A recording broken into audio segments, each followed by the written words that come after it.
Salam, everyone. Welcome to the final day of the Afghanistan Symposium 20 years later.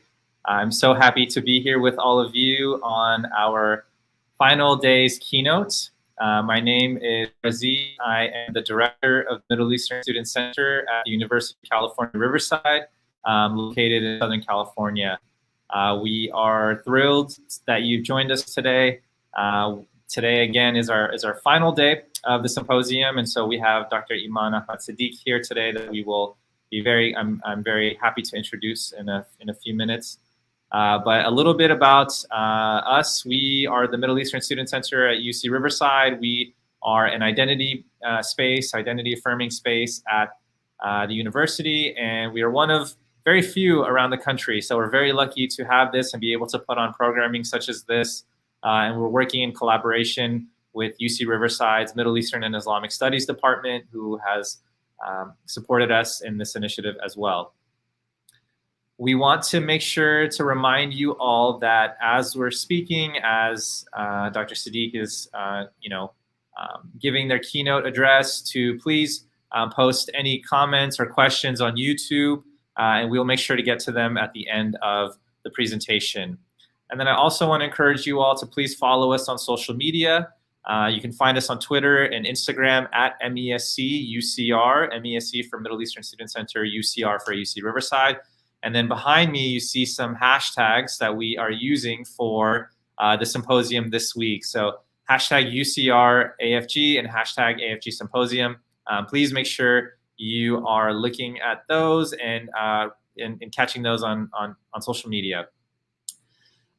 We are heading in, like I said, to our last day. So the first day we started with talking a little bit about the history of Afghanistan and discussing sort of what were some of the most recent events that led to the invasion in 2001 from the United States.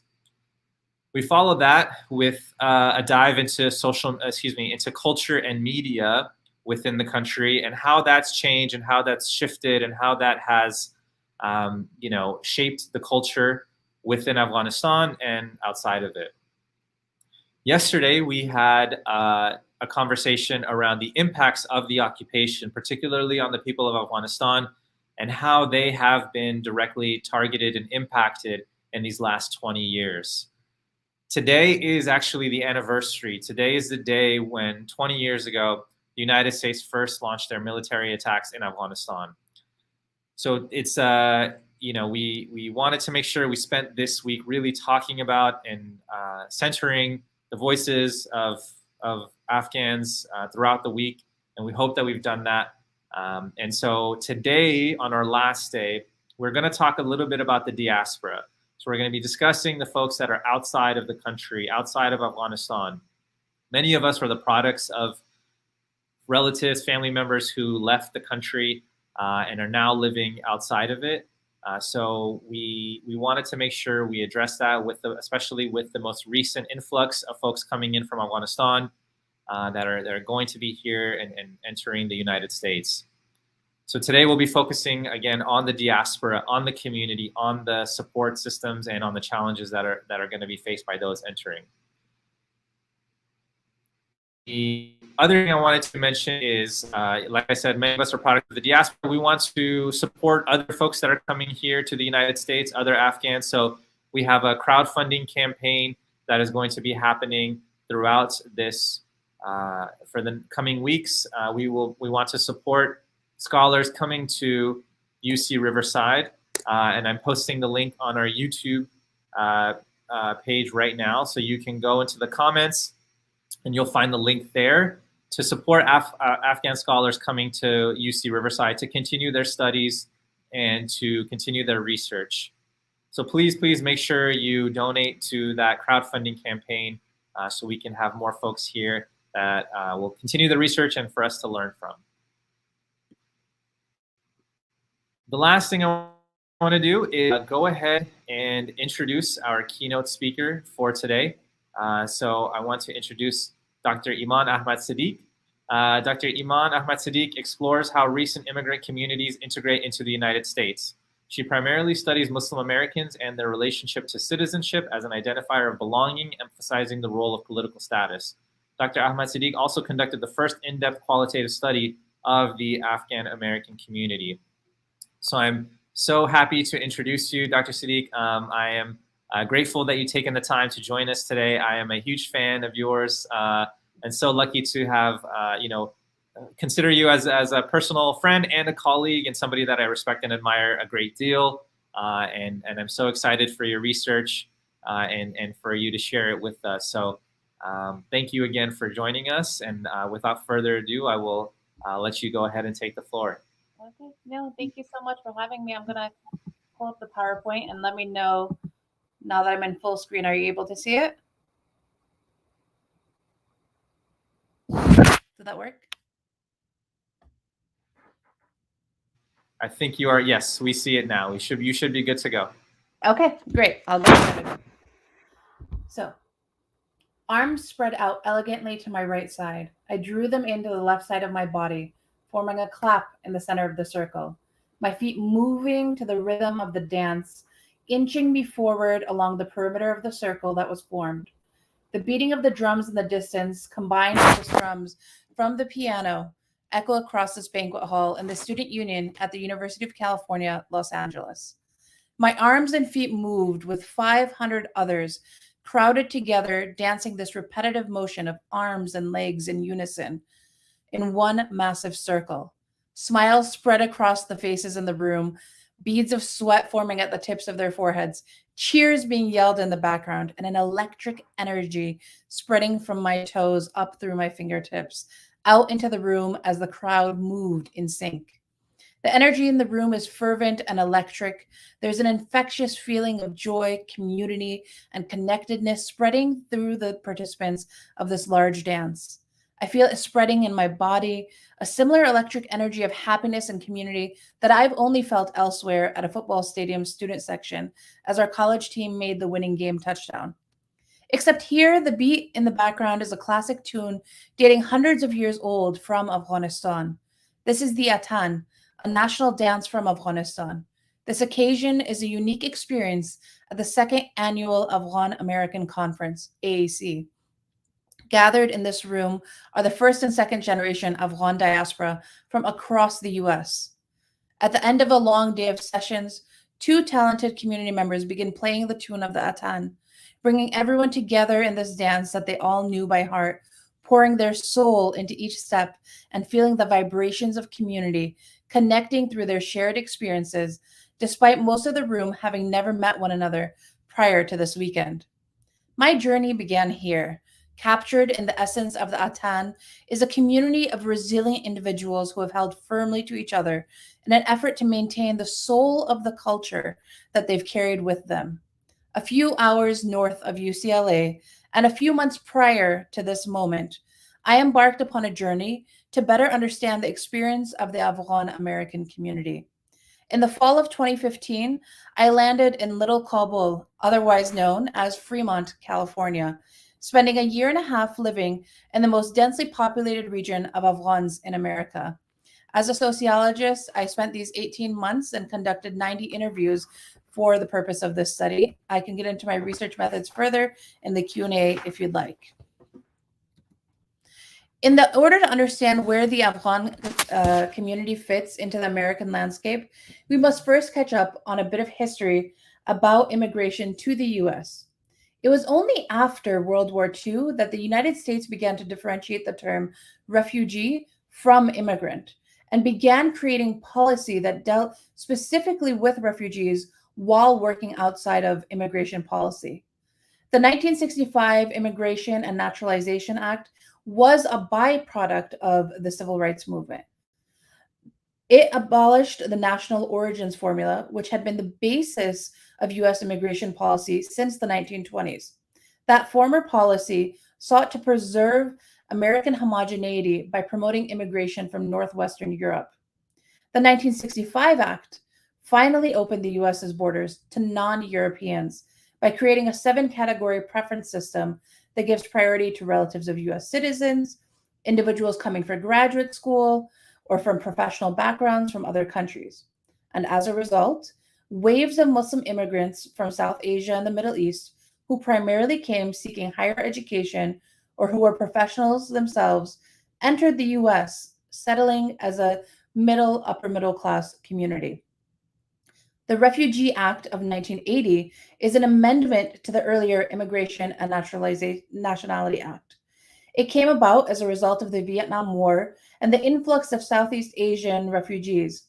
It created a uniform policy to address refugee admissions by adopting the United Nations definition of a refugee. It increased the number of refugees who could be admitted annually. And it created the Office of Refugee Resettlement to oversee resettlement programs. At the time, there was an average of 200,000 refugees coming to the US, most of which were Indo-Chinese and Soviet Jews. This act would be the basis by which Afghans would be able to migrate to the US. Quote, I remember by the time I was maybe 6 years old, I was in my very first protest at Embarcadero in San Francisco. It was a protest for the Russian consulate for the Soviets to get out of Afghanistan. I was dragging a Russian doll along the floor and kicking it along the way. I didn't know the Russians, who they are, what they meant to me. So, just hearing your parents, oh, the Russians did this, that, and that. So when they interviewed me on the news, like, why are you doing that to that doll? I was like, oh, these Russians killed all my people, my country. Back home, that was my response, stated Qais, chuckling at the end as he relayed the memory. Qais was a part of the first few families that had migrated to the Bay Area, having moved in 1981 to Alameda from Afghanistan with his parents. His hate towards the Russians captures a similar sentiment that continues among young adults, a mimicking of the feelings and beliefs of their parents' generation about culture and religion. Qais was part of the first wave of Afghans who left Afghanistan as a result of the Soviet invasion from 1979 to 89. I apologize if some of this is repetitive of what you've heard from this week, but just to catch everyone up on the same page. The Communist Party within Afghanistan that had gained control of the government at the time, the PDPA, People's Democratic Party of Afghanistan, had overthrown the previous government. These families that fled were often a part of the elite of Afghanistan, wealthier families from the capital of Kabul, though individuals from other regions also began migrating later in the 80s. Often these individuals worked for the government of Afghanistan or were affiliated with the government in some capacity. Fearing for their lives under the new Communist Party, they fled the country. However, those supporting the Communist Party also fled as they feared retaliation from the opposition that resisted the coup. Wealthier families who may not have been politically involved but lived in Kabul and had the means to relocate their families did so as the instability and continuing war created unsafe conditions. The second wave of Afghan refugees spans from 89 to 93. After the Soviets left Afghanistan, civil war ensued within the country. The second wave sought asylum in California to escape the conditions of the Civil War and the aftermath of the Soviet War, which had left the country strewn with landmines and limited economic opportunities. Others who came during the second wave time were individuals who had left Afghanistan for places like Pakistan, Iran, and Germany, who were finally able to migrate from those refugee camps or unfavorable conditions to the US. As Afghans, they were unable to own land in Germany and faced harsh discrimination and mistreatment in those countries where they felt that they would be temporarily located but realized it was no longer such a temporary situation. In the US, they believed they would live in improved circumstances in contrast to those refugee camps and avoid the harsh mistreatment found in other countries. They held hope that their children would have an equal opportunity to gain an education within the US while they waited to return to Afghanistan. The third wave spans from 1994 through the late 90s. Individuals fleeing during this time left as a result of the civil war, as well as the Taliban gaining control within Afghanistan. Additionally, a smaller number of families who were still in Iran, Pakistan, or other nearby countries that can now be sponsored as immigrants from American citizens also came during this time. The first three waves consisted of individuals from middle class to upper middle class socioeconomic backgrounds in Afghanistan. The final and fourth wave of immigrants is a more recent group of the past few years, colloquially called SIVs, referring to their status as special immigrant visas. Individuals who came from Afghanistan with an SIV are Afghans who worked with the US Army in Afghanistan, oftentimes as translators. They have entered the country within the past few years and are being placed in Tracy, Sacramento, and Yuba City, California. They are also being placed in smaller cities across Midwestern America and have lower socioeconomic backgrounds. As they're a newer community, they're seen as a separate group with distinctly different experiences from the more settled Afghan community. However, the older Afghan community has created programs to assist these newer families in their process of resettlement. And this fourth wave became a more marked presence in the US from 2015 to present day. So over 6.3 million Afghans fled during the first wave of the Soviet occupation, making Afghans the largest refugee community for 32 years until the Syrian refugee crisis. A significant majority of the Bay Area Afghan community migrated within the first wave in the 1980s, with a smaller but sizable group from the second wave in the 1990s. Regardless of when they migrated, whether they were wealthy in Afghanistan or poor, most of them entered the US with limited means and resources. It's very common for Afghans in the Bay Area to refer to themselves as having experienced forced migration. They had no choice but to flee their beloved homeland. Common in their speech are stories of longing for how great Afghanistan and their lives were. Most families came here and had to initially rely on welfare and Section 8 housing. They took up jobs as janitors, taxi drivers, dishwashers, low-level menial work, as their degrees and qualifications from Afghanistan did not transfer over to the US. Many Afghans entered the US through California, New York, and Washington, D.C. Those who migrated to New York complained of the harsh climate, which they were not used to, and so they sought refuge in California, which had better weather and ample social services to assist incoming refugees. Additionally, for many who settled in Washington, D.C. and Northern Virginia, they moved to California seeking the greater social assistance available there. Finally, Afghans relied on their social networks as systems of support. Once groups of individuals had found a successful means towards stability, others flocked, leveraging their social network to attain a similar situation.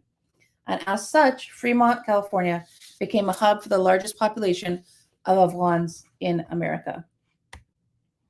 So initially, many Afghans migrated to the cities of Alameda and Oakland, California, as their low housing costs were attractive for resettlement, and many of the programs that assisted them settled them there.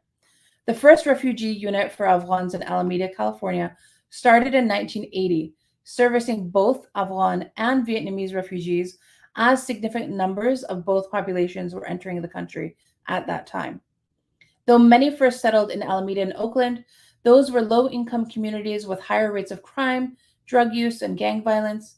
So Afghans living in Section 8 housing, which is government-sponsored housing, in these areas felt unsafe and sought to move elsewhere in the Bay Area. Fremont soon became an attractive suburb for Afghans to move to, as early as the beginning of the first wave of migration in the early 1980s. Rent was affordable and it was a safer area. Many Afghans began moving to Fremont, being closer to Afghan grocery stores and the growing Afghan community there. Fremont slowly became the hub of Afghans in the Bay Area. Afghan-run mosques were in Fremont. The annual Afghan New Year's celebration was held at Lake Elizabeth, a park in Fremont, and Afghan businesses supported by the community were doing well there. Fremont became known colloquially as Little Kabul. It was where many Afghans who came to New York and the DC metropolitan area aspired to move to, seeking to be closer to family or family friends that they knew lived there. By the mid-1990s, Fremont housed the largest population of the Afghan community in the US. So Afghans are a 99% Muslim community, with the other 1% being Sikh, Hindu, Jewish, Buddhist, Zoroastrian, and atheist. Presently, the Afghan community is a lower middle class community in the US, often working as assistants in medical offices, administratively oriented work in corporations, retail jobs, car salesmen, small business owners, cosmetologists, and so forth. There is a small segment of the community that is college educated and becoming doctors, engineers, lawyers, teachers, and holding more professional middle class jobs. However, even with a college education, Many struggle in attaining higher level professional work and may spend some time working as research assistants or in administratively oriented work until they find a network that assists them in attaining more stable, higher level corporate work. Many more have settled into the middle class as occupations such as respiratory therapists, physician assistants, nurses, optometrists, and other similar careers. My conservative estimate of the population is at 250,000. I can get into how I came to this number in the Q&A, but that's the lower and very conservative estimate. It's difficult to ascertain how many of those individuals are concentrated within California and Little Kabul in particular.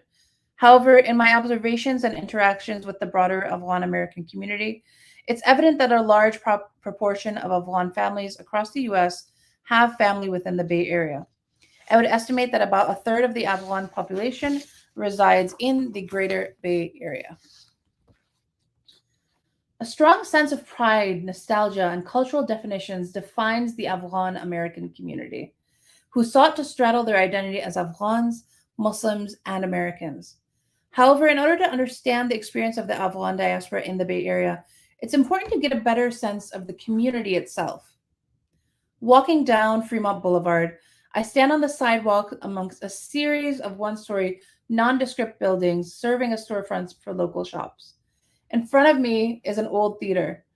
The building itself shut down, but the grand exterior still standing, reminding the city of the grandeur that once existed within. Underneath the awning of the theater is one of my favorite spots in Fremont.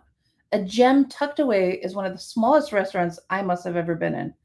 Behind this glass door is just enough space for a refrigerator with sodas, a grill behind the small counter and register, and standing room for maybe at most 3 or 4 individuals in the space designated for customers.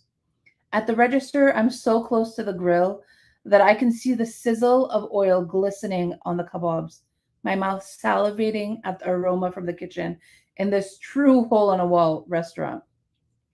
This is De Afghanan Kebab House. This hole in the wall was the original location of this community favorite restaurant, a former burrito shop turned famous kebab house. Prior to this, Mr. Joshan was one of the very few first Afghan restaurants in the Bay Area, located on Tennyson Road in Hayward, California. However, De Afghanan itself became embedded in what is the heart of Little Kabul, a short strip of Afghan-owned businesses on Fremont Boulevard in Fremont, California. Within a very short walking distance down the street from Palmyra Grocery stood Flamingo Palace, a banquet hall with a large parking lot that was the epicenter of community events and concerts from the 90s through the 2000s. It's evident that there was a slow growth of Afghan businesses in the area in the late 80s and early 90s, extending to the early 2000s in this small segment of Fremont Boulevard, creating Little Kabul.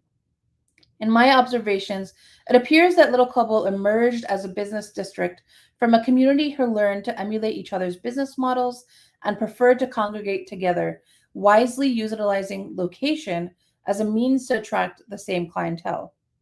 Standing on the sidewalk in Little Kabul, the sign for my Wand Market stands out, as it's written in both English and Dari or Farsi.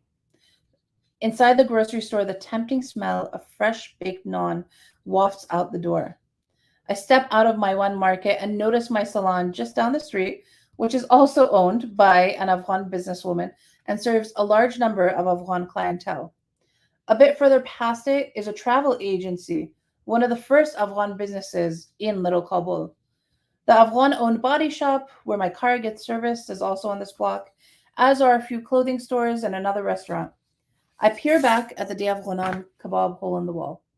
Hung on the side is now renovated restaurant are the flags of Afghanistan and the U.S. above a small street sign in this alley that reads Little Kabul Way. Little Kabul continues to look like an area of nondescript strip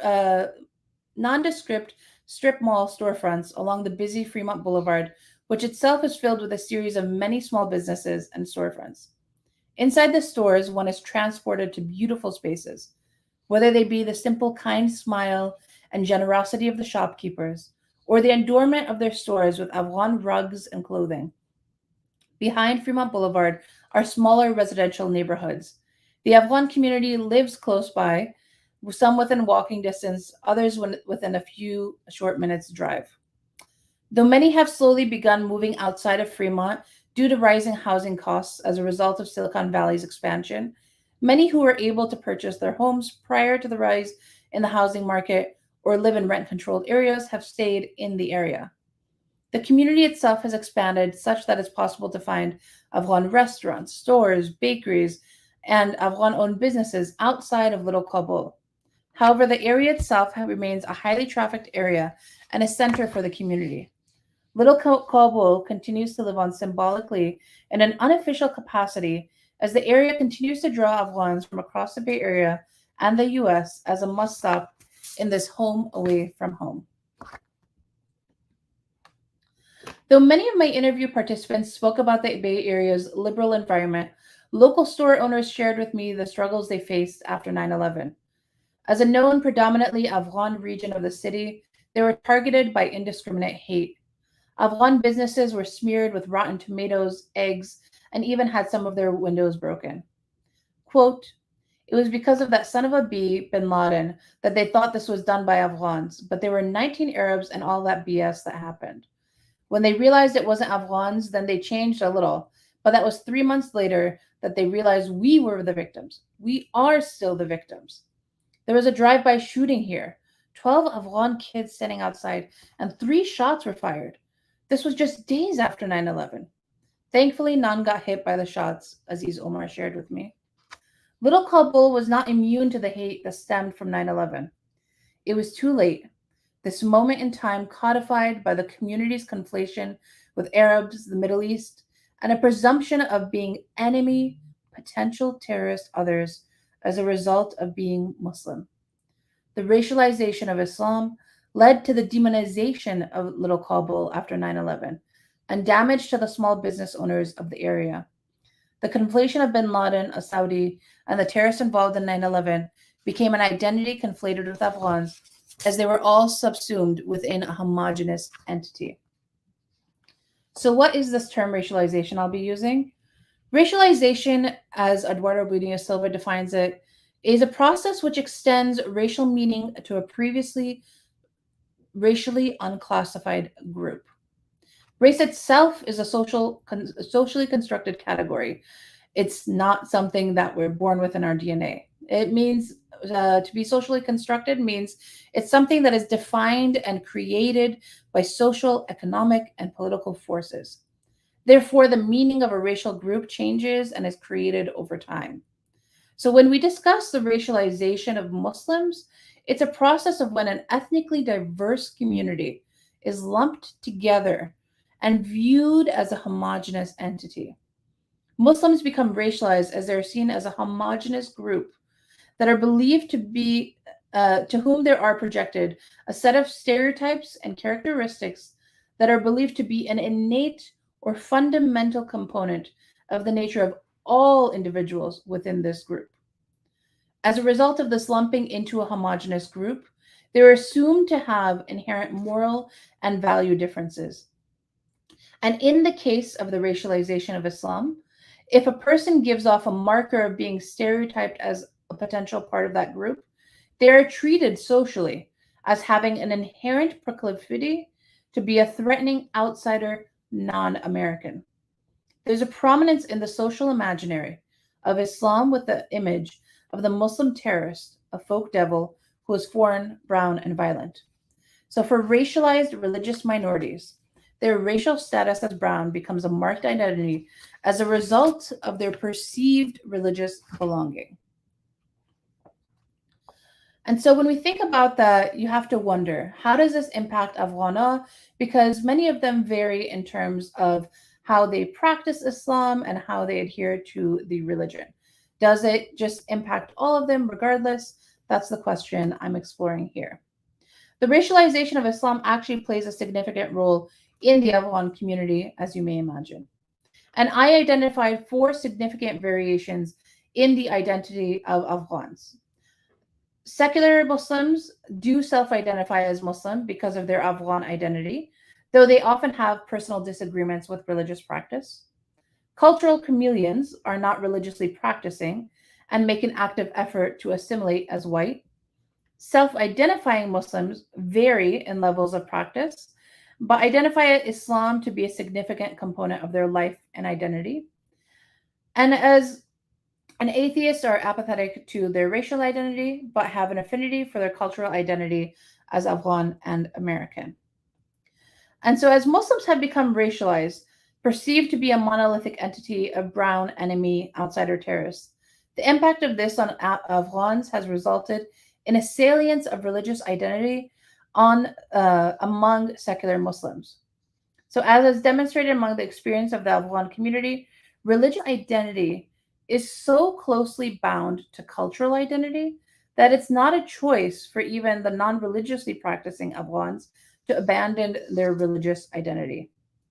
On June 12th, Omar Mateen, a 29-year-old Afghan male, went on a shooting rampage in a gay nightclub in Orlando, Florida. Immediately following the attack, news headlines jumped to label it as a domestic terrorist attack. This deadly shooting shook the Afghan community. They were unable to overlook that now what has been labeled a terrorist attack was not done by a random Muslim, but an Afghan.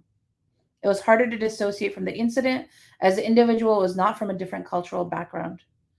My social media newsfeed shifted. Mary and many others of whom I was following who felt more comfortable identifying as white passing Afghans posted about the attack. She's someone who I categorize as a cultural chameleon. Mary shared a video from the Huffington Post, the headline of it reading, quote, "More than 200 Muslims gathered to pray for the victims of the Orlando shooting and to break their fast from the month of Ramadan at iftar in the park," end quote. Some other cultural chameleons posted videos of President Obama explaining why he doesn't use the term radical Islam. I was quite surprised to see this reaction, particularly amongst Afghans who made an effort to be white passing. Cultural chameleons are individuals like Mary.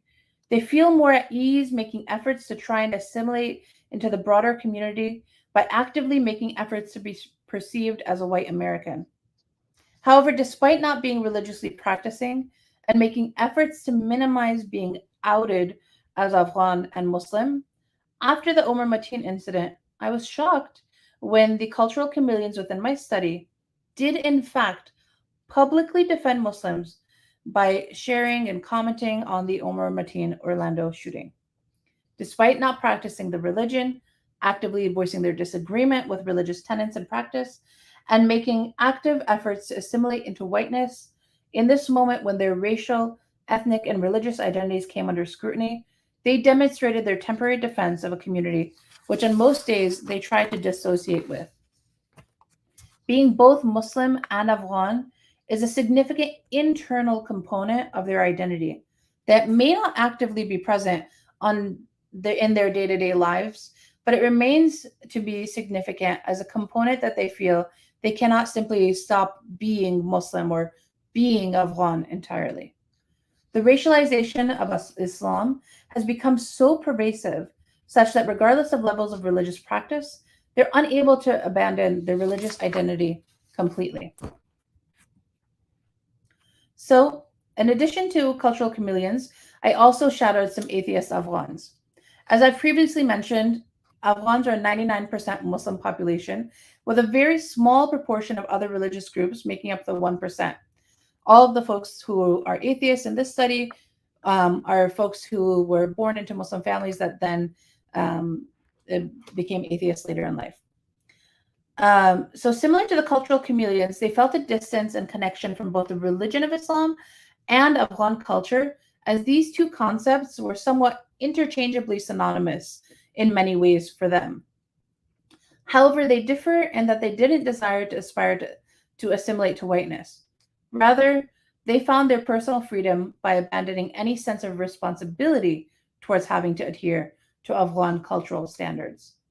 Despite not affiliating with Islam and identifying as an atheist, their experiences reflect how the racialization of Islam causes them to remain closely tied to this religious identity, even though they identify as atheists. Walid, a self-identified atheist, told me how 9/11 impacted his life. Quote, "It changed everything, just in the way like America views Muslims, it's always now a threat. I remember in 06 or 07, I was working and they see your name tag. Some guy asks, "So what do you think about bin Laden? What's your take on that?" And I was offended he would even ask that. And at that time, I think that's when I had just realized to myself that I wasn't Muslim anymore. But even then, it still offended me that he would ask something like that. In my head, that would be like me saying to him, "Hey, you're white. What do you think about Hitler? Do you agree with him or disagree with him? Or what do you think of the KKK since you're white like them? Do you agree or disagree with them?" That's why it kind of pissed me off, that particular thing, Waleed stated. Despite being an atheist, he analogized his relationship with Islam to his customers' relationship with whiteness. He is making a clear comparison between both of their racial identities.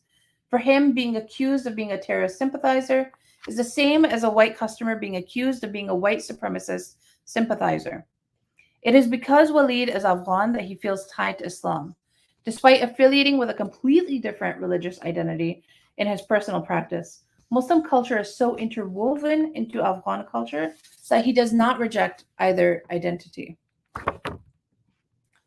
And for self-identifying Muslims, their experiences also demonstrate the far-reaching impact of the racialization of their identity. Sultan's experience is similar to that of other Afghan Americans, regardless of their levels of religious practice and affiliation.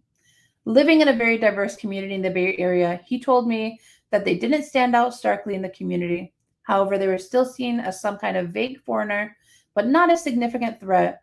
They believed they had the potential to assimilate slowly over time. However, after 9/11, Sultan felt that as a practicing Muslim, there were times he had to hide his identity in order to not compromise his life chances. He acknowledged that how he was viewed by the broader American society had significantly shifted, racializing him into having to prove his loyalty to America as a result of being assumed to be Afghan and Muslim. In a job interview, when he was asked where he was from, he hid his identity. Even though the interviewer was not asking about his religious background, Sultan clarified that stating he's Afghan was enough to be associated with the racialized group of a stigmatized outsider, enemy, brown, other. For all of these individuals, Islam is so closely intertwined with their cultural identity as an Afghan that despite levels of variation in practice, they all feel it's not a choice to be able to stop being Muslim. The racialization of their religious identity has caused them to feel closely tied to it, as it acts like an overarching racial category, which impacts their daily interactions, life choices, and life chances, even amongst atheists. The notion of the perpetual foreigner continues to be pervasive, allowing those who fall into racialized religious identity to be viewed as un-American. When we're thinking about the future for the newly arriving Afghana, this is the framework with which they'll be entering. Herbert Bloomer presents an approach to studying race prejudice with a theory of social position and group threat. The feelings of the dominant group, he says, regarding the subordinate group become the basis for race prejudice. He continues that the dominant racial group feels that members of the inferior group are inherently alien, and that the inferior group harbors an agenda that threatens the superiority of the dominant group. The dominant group comes to define itself by viewing all members of the subordinate group as a single entity. In the case of Muslim Americans, they fall into Bloomer's paradigm of racial prejudice. And so Muslim Americans are portrayed as a monolithic, homogenous group in which there is some sort of ambiguous Middle Eastern / foreign / brown / outsider immigrant group. The threat of national security is utilized as a justification to exclude and discriminate against this ambiguous, homogenized group. And despite the reality that Muslim Americans are a very racially and ethnically diverse community, when an individual signals that they may belong to this group, they're ostracized by the dominant racial group. So how will new Afghans integrate? According to Warner et al., as immigrants to the US, when the first and second generation seek to understand religion, they aspire to find a religious foundation separate from culture. This is an American phenomenon among immigrants. In the process of navigating their identity, negotiating their parents' culture, the culture of the US, and their minority religious identity. As Muslims, they seek to find clarity by separating culture and religion.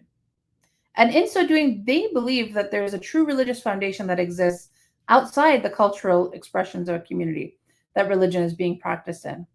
They do not realize, though, that in doing so, they're imbuing religion with American cultural norms. Among the Afghan diaspora, a difficulty in access what they believe to be a pure iteration of Afghan culture and Islam, separate from one another, causes internal conflict. Among the Afghan diaspora, a difficulty in accessing what they believe to be a pure iteration of Afghan culture and Islam. I said that, sorry.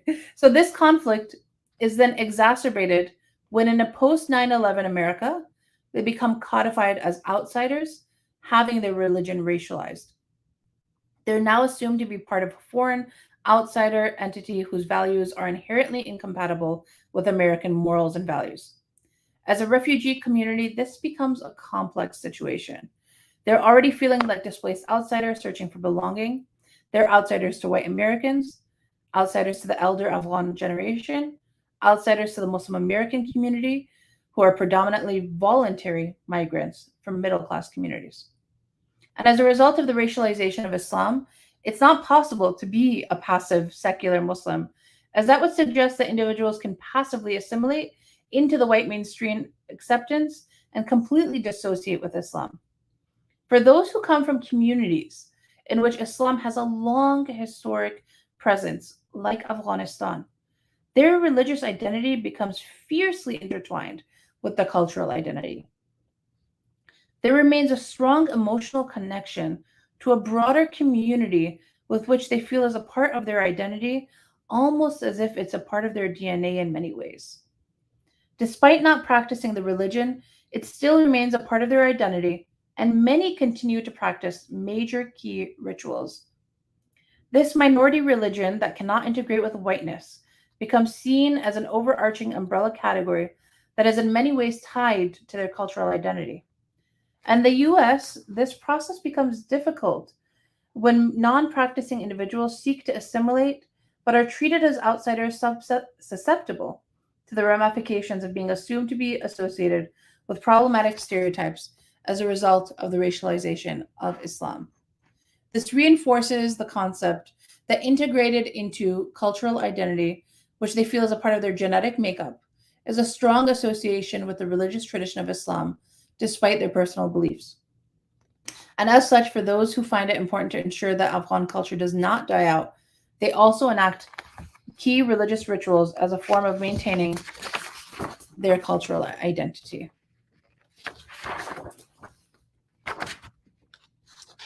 We'll wrap up here. The morning after the presidential election of Donald Trump, I woke with a sinking feeling in my gut as I scrolled through my newsfeed again. Repeated sentiments of fear and uncertainty were expressed among Afghans, and there was a trend of posts that attempted to bring humor to lighten the anxieties of the day. Much of the election had included negative portrayals of immigrants and Muslims, creating a sense of fear even amongst the non-religiously practicing Afghan community. Several Afghans posted things such as, quote, "Hello, friends. I know many of you may have believed that I'm Mustafa Noor for the time you've known me, but I was actually kidding. My real name is John James Smithinson, and my ancestors came on the Mayflower. So if anyone asks, remember Mustafa Noor, the Muslim guy, never existed. Sincerely, John James Smithinson," end quote. The jokes about name changes fell in this line of acknowledging the features of racialization, as they knew that was another component of that could signal belonging into this homogenous group that was being villainized as outsiders who are at risk of having their civil liberties violated, this time with public support. 2 years after Trump's election, I sat in my living room witnessing the reactions that came from 2 years of political behavior that continued to ostracize the Muslim community with acts like the Muslim ban. Though Afghan-Americans vary in religious practice, in the community, they rose to political action. The racialization of their identity and the changing political environment fueled them to rise to political action. 4 Afghan-Americans ran for public office, one as a Republican for Congress in California, another as a Democrat for Congress in Virginia, For the other two, Safia Wazir won a seat in the New Hampshire House of Representatives as a Democratic candidate. Aisha Wahab won a seat serving on Hayward City Council, a city neighboring Fremont. And though 4 individuals may seem like a small number, for a small minority community, the political engagement around their elections served as a strong voice reacting to the political environment since the last elections. The Afghan-American community began to mobilize civically in a significant way that they had not done so before, fueled by fears of policies impacting the community as a result of being both Afghan and Muslim. It's no coincidence that the Afghan-American community began to mobilize politically in significant ways following the election of Donald Trump. With a rise in anti-Muslim sentiment, the impacts of the racialization of Islam into a homogenized brown group was far-reaching for Afghans, whose fears of a backlash based on their identity status became a reality that was far too real. This evening, I'll be joining some other activists who will be discussing a lot of the future of the Afghan community. But for now, I hope this was a good introduction and kind of general overview of where the community is, who they are, and what I perceive many of the challenges are that they'll be facing. Thank you. Thank you so much, Dr. Sadiq. I really appreciate this. This was really, really incredible information. And as somebody who, was raised in Fremont, California, raised in Little Kabul, it's amazing to see how well you captured it and how well you've been able to share the story of the people and of the city and the area and the region. So I think you did an incredible job. So thank you for that. I wanted to just let people know if they have any questions to go ahead and put them on the YouTube comments. But I'll actually start with a question with which you kind of mentioned a little bit in the beginning. You talked about just how you kind of gave an estimate of 250,000 for the number of Afghan Americans. So could you tell me sort of why is that such a difficult number to come up with? And yeah, so if you could tell me about that and a little bit about how you came to that. Do you mind if I pull up another slide that answers that? Yeah, go for it. Okay, here we go. So we have the American Community Survey, which is a general survey of the American community. It's kind of like, it's similar in a way to a census. And in that, there's 100,367 reported Afghans in the US, with a margin of error of about 10,000. But this doesn't account for the self-reporting completed by the census, and it doesn't capture undocumented individuals. So the International Organization for Migration estimates that there's a very high number of undocumented Afghans, which I also observed in my study, often equal to the number of those that are documented. So if we have 100,000 that are documented, there are 100,000 that are undocumented. And additionally, due to their experiences in Afghanistan under Soviet occupation, there's a high level of caution in reporting information about their families to government agencies, putting your name on a list. And as such, many older Afghans remain very wary of instruments like this census, fearing backlash. But even younger Afghans often discussed, especially during the Trump elections, the Japanese internment as a reminder that the reactions to living as a minority who's politically suspect has real consequences for the communities in the US. So a very conservative estimate of the population of Afghans is closer to 250,000 in order to capture the undocumented individuals and underreporting in response to the census surveys.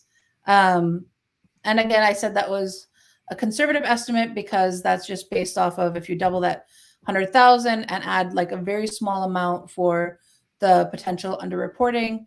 But when you actually consider the fact that there are 6.3 million people who left Afghanistan and that a very large proportion of the population lives here in the US, I would myself feel much more comfortable at least saying 500,000 as the accurate population. But, it's hard to get that kind of data from a community that has serious trust issues for valid reasons. Awesome. Well, thank you. Yeah, thanks for kind of giving us a little bit more of a little bit of insight into how you kind of came to that conclusion. Yeah, I know that oftentimes people kind of start with that question or ask that question, and much yeah, of the support and the things that we get as a community are a result of that number. So it's really oh, helpful yeah, to have that. yeah. So there are a couple of questions and comments that are in the YouTube that I want to get to. Okay. So the first one is from Adam Tyson, who says, "So many thanks for an amazing presentation, Dr. Ahmad-Sediqe. I remember an Afghan bookshop in Fremont named after Rumi. Is there a spiritual but not religious segment of Afghan Americans?"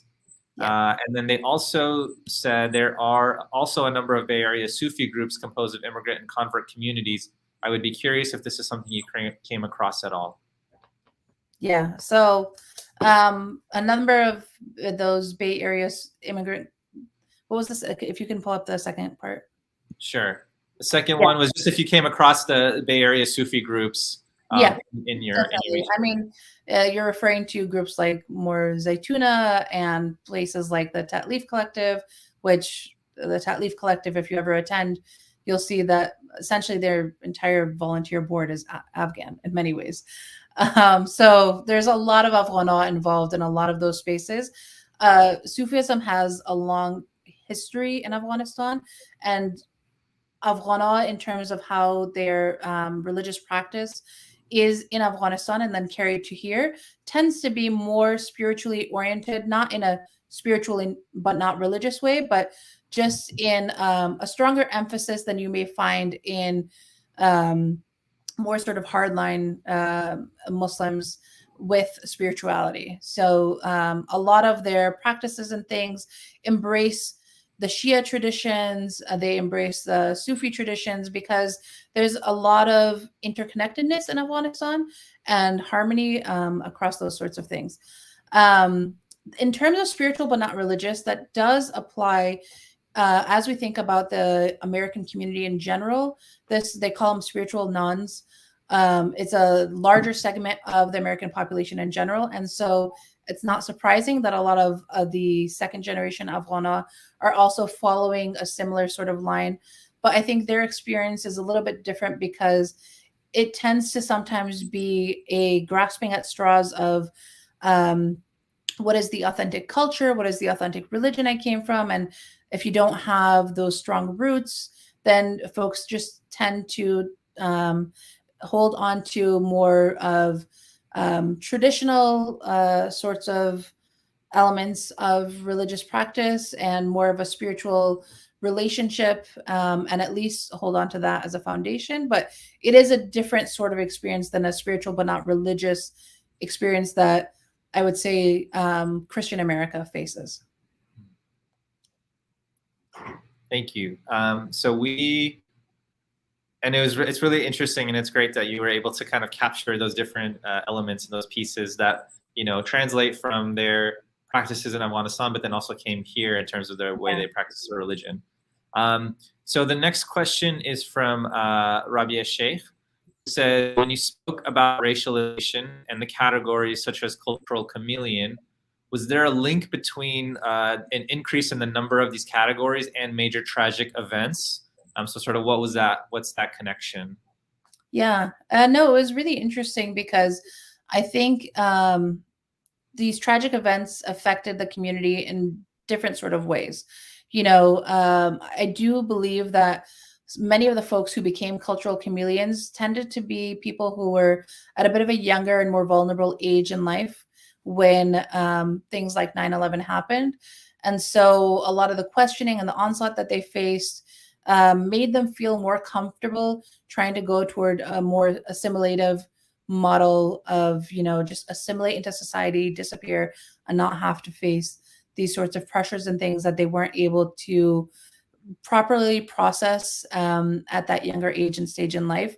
So there's definitely that connection, at least for that, sort of junior high, early high school phase of people among the cultural chameleons that I spoke with. And I had another question that I was curious to ask.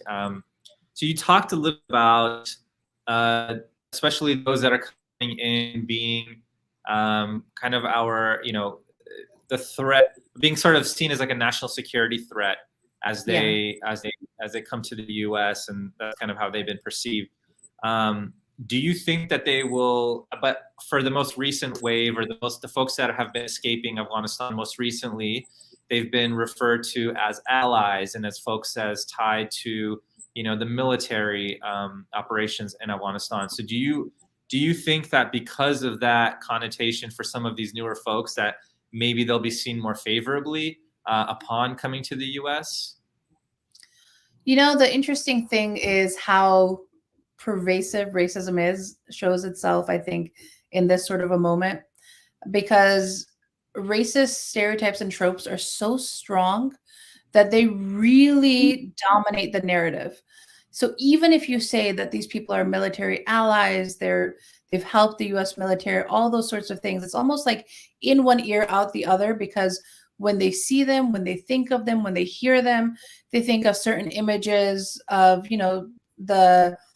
the stereotype folk devil from the Muslim world, this foreigner coming in, threatening America. Who knows if we could have trusted them anyways? Did they really work for the military? Did they slide in? All these strange conspiracy theories that we see in this age of QAnon as well come in. It's kind of sad how polarizing America has become. And unfortunately, I think the prevalence and the strength of racist rhetoric will continue to impact them, because people aren't going to look at them and think you're an ally of the US. They're going to think of them as you're an outsider, you're a foreigner, you're an Afghan, you're from the Middle East, you're from this amalgamous place that you have different moral and value differences than us. And so you're a threat to us. Yeah, and I think we've kind of seen some of that happening, right? Some people, just conversations and the pushback from bringing Afghans to the U.S. have begun. I'm going to ask you again for maybe more predictions based on kind of your research. So what do you think is going to happen with I've seen this personally happen in my own family and folks that are around me in the communities. A lot of sort of the relocation been happening. So you've been seeing kind of folks, like you have sort of the little couple, and you mentioned that the people are starting to move outside of that sort of those bubbles. So what impacts do you think that will have with sort of this more and especially with the newer wave of folks coming in who are being relocated in all parts of the United States, and maybe not necessarily within kind of these central hubs? What impacts do you think that might have on the community as a whole? I mean, it'll be interesting. I was one of those kids who didn't grow up in a hub. I was in Toledo, Ohio, with just my dad's family. So it was a very interesting experience being the only Afghan that anyone in my grocery store, school, community, whatever, had ever met. And I think for a lot of those students, I mean, even witnessing some of the SIV folks who came to my hometown afterwards and their children, what they went through, it's like a copy paste repeat of my own life experiences. So in some ways, there will be those unique challenges that they face that perhaps is a bit different than, what folks went through living in Little Kabul. Little Kabul, I mean, you had the advantage of numbers and your own people to become friends groups with and things like that. About the community in general, though, I think Afghans have a tenacity and a tendency and a want to be with their own people. So in the same sort of way that when they were first brought, not everyone was brought to just New York, DC, and California. Even the people who were brought to like New York and DC made a very strong concerted effort to move to California so that they could be with the community. And I think the same thing is happening even right now, where folks who are I live in DC, folks who are brought to the DC area, they're trying to put them in more affordable areas like Woodbridge, Virginia, which is quite further out. And already actively, those individuals are asking community members, how can we move to Fairfax? How can we move to Arlington? These are very expensive areas of the city, but they're also the areas that have a long historic standing presence of the community. So I think you're going to see a continued connected community, and one that continues to strive to work together. It's just going to perhaps look a little bit different as, you know, they go through those steps of trying to get there. And then also for the folks who may grow up like myself in the middle of nowhere, Ohio. Thank you. And yeah, it'll be curious to kind of see how that, but like you said, you know, folks have been doing this for a while now. So, Yeah. you know, we'll be curious to see that. Do you predict sort of the models that you created, or the different category of religion that you had created? Yeah. Do you think that will kind of continue, that will stay as we bring on new folks and the sort of new wave of Afghans that come in? Do you think that's still going to apply I to think this so. new group? Yeah, I definitely think so. I know that they seem to be like very broad reaching, but that's, you know, the nature of categories. You know, the study was finished in 2016, but from 2016 till now, you know, I still have peripherally observed the community, and not a lot has changed. You still see, I think, what someone had asked earlier, how do the tragic events affect people? You still see that affecting people in different ways, where they have certain reactions. There's an angst sometimes for new immigrants to really want to assimilate, because they see assimilation as a way to fulfill the American dream. So you're going to still have the continuation of cultural chameleons because of that. You'll still have what is called secular Muslims, because there's a long history of a relationship with religion in Afghanistan. So people have varying different views on that. You'll probably still also see atheists because of the confusion of just physically and geographically being distanced from your culture and not knowing what is authentic culture or not. So I think those categories will still persist.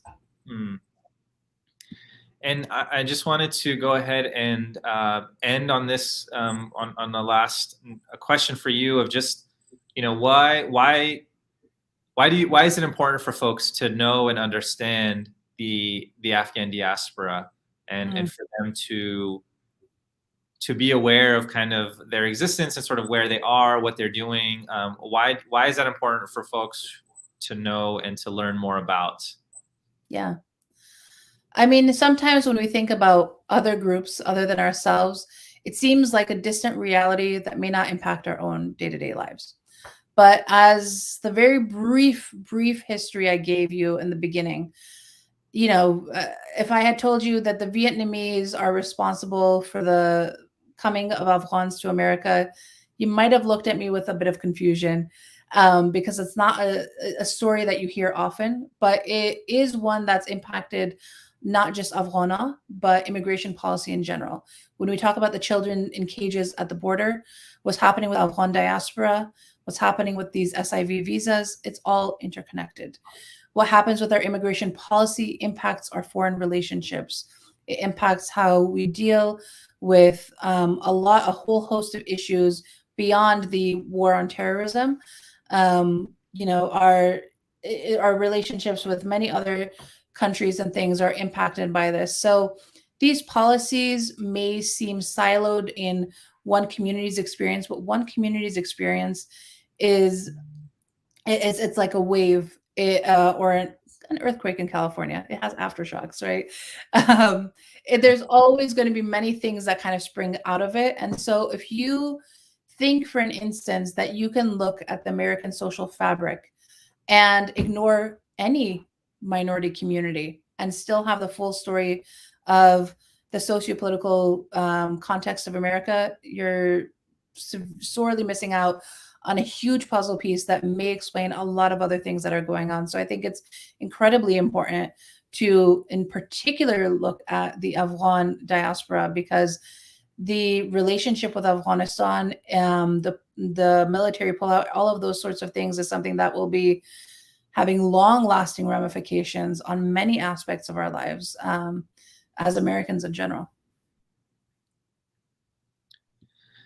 Well, thank you so much. And on that note, I mean, I just want to thank you again for your contributions to, you know, your research, and just all of the amazing things that you've been doing. I think that your research and your findings are so timely, and especially at this moment now where folks are paying attention to Afghans, and especially in the U.S. Having your knowledge is so crucial, and for anyone who wants to get engaged and support Afghans in the U.S. or abroad, it's really important to look at this work and to make sure that we understand this as we engage with this community. So thank you, Dr. Sediqe, for taking the time today to speak with us and to be our keynote on our last day of the symposium, and for for this very day that is the 20th year since the U.S. occupation began in Afghanistan. So you will all be seeing Dr. Ahmad-Sediqe later tonight. Again, we will be having our panel discussion where we will bring in guests from the Afghan diaspora and talk further about the way the communities are supporting new folks coming into the United States, and also efforts being made, and also just looking at some of the challenges, whether it's mental, physical challenges that these folks are going to be taking on. So thank you again, Dr. Ahmad-Sediqe, and we really appreciate you coming today. Thank you. Looking forward to seeing you all tonight. And we want to just thank everyone for joining us. Please, once again, go ahead on social media. Make sure you're following us at MESC UCR, where you can find all of our information on Twitter, on Instagram. Please make sure you also contribute to our crowdfunding campaign to sponsor and support Afghan scholars coming to UC Riverside and supporting their continuing of education and research. We posted the link on our YouTube comments, so you can find it there. But please make sure we have a $100,000 goal, and we are going to have a $100,000 match from UC Riverside. So please make sure you are donating, because whatever you donate can be doubled, with that incredible match. So thank you all again. We will see you tonight as we wrap up our symposium with our panel of activists and scholars, and will be moderated by Dr. Ahmad-Sediqe. And please